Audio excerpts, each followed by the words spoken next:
মাননীয় সদস্য মোহাম্মদ নুরুল ইসলাম, চাঁপাইনবাবগঞ্জ 3।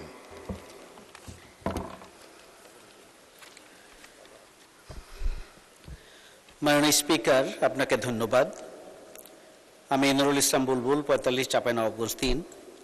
মাননীয় সংস্কৃতি বিষয়ক মন্ত্রীর কাছ থেকে আমি জানতে চাই যে চাঁপাইনবাবগঞ্জের এক অনন্য সাংস্কৃতিক সম্পদ গম্ভীরাকে ইউনেস্কোর ইন্টেলিজেবল কালচারাল হেরিটেজ হিসাবে অর্থাৎ বিমূর্ত সাংস্কৃতিক ঐতিহ্য হিসাবে স্বীকৃতি পাইতে সরকার কোনো পদক্ষেপ গ্রহণ করছেন কিনা বা করবেন কিনা।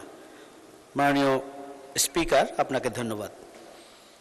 মাননীয় সংস্কৃতি মন্ত্রী নিতাই রায়চৌধুরী। ধন্যবাদ মাননীয় স্পিকার, এবং ধন্যবাদ মাননীয় প্রশ্ন উত্থাপনকারী মোহাম্মদ নুরুল ইসলাম, মাননীয় সংসদ সদস্য।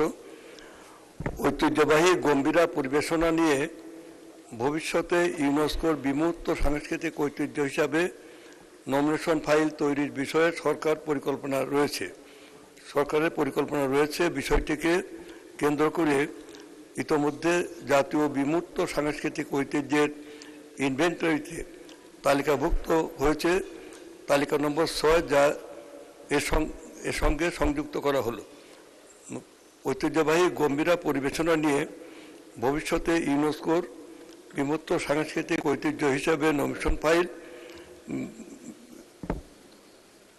পৃষ্ঠা 2 এই প্রশ্ন উত্তরে পৃষ্ঠা 2 এবং 3 সংযুক্ত আছে, 3 প্রথমার্ধে।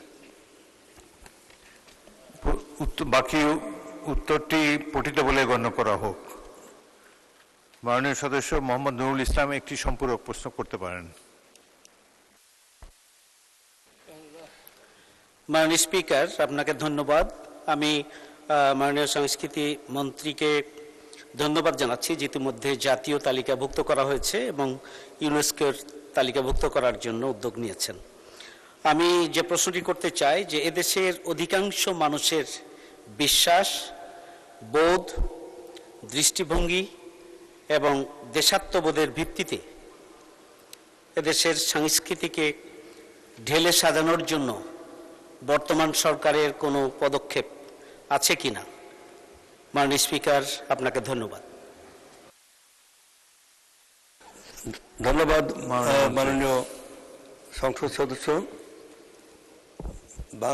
সংস্কৃতি বিষয়ক মন্ত্রণালয়ে আমাদের সমাজে সংস্কৃতি যে আমাদের জাতির সোল অফ এ নেশন, আমাদের জাতির আত্মা, এবং এই সংস্কৃতিকে আমরা নানা বৈচিত্র্যকে, এখানে পাহাড়ি সংস্কৃতি, সমতলের সংস্কৃতি, এখানে আপনার বিভিন্ন জাতি গোষ্ঠী সংস্কৃতি, নৃতাত্ত্বিক গোষ্ঠীর সংস্কৃতি আছে, সেখানে তাদের ভাষা, সাহিত্য, সংস্কৃতি সব কিছুকে এই যে বৈচিত্র্যের মাঝে আমরা একটা ঐক্য আনার চেষ্টা করছি। আমরা সমাজে বিভিন্ন আদর্শের মানুষ থাকতে পারে, বিভিন্ন মতের লোক থাকতে পারে, বিভিন্ন চিন্তার লোক থাকতে পারে, কিন্তু এই বৈচিত্র্যকে আমরা ঐক্যবদ্ধ করে আমরা জাতি হিসেবে আমাদের জাত্যাভিমান নিয়ে যে আমরা উঠে দাঁড়াতে চাই, তাহলে আমাদের সাংস্কৃতিক কর্মকাণ্ডকে আমাদের সামনে এগিয়ে নিতে হবে।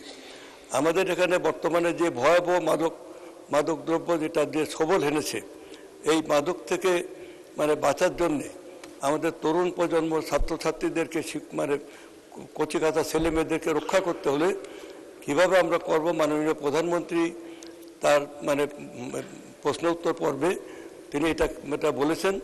এর সাথে আমি আরও বলতে চাই যে এর সাথে আমরা সাংস্কৃতিক কর্মকাণ্ডকে নানামুখী স্কুলে, কলেজে, বিশ্ববিদ্যালয়ে ব্যাপকভাবে পরিকল্পনা নিয়ে আমরা কাজ শুরু করেছি এবং আগামী 2-3 দিনের মধ্যেই বর্ষব্যাপী আমরা এই পরিকল্পনা আমরা শুরু করতে যাচ্ছি।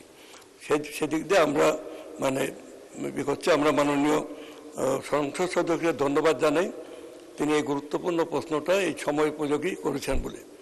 আপনাকে ধন্যবাদ মাননীয় স্পিকার, আপনাকে ধন্যবাদ।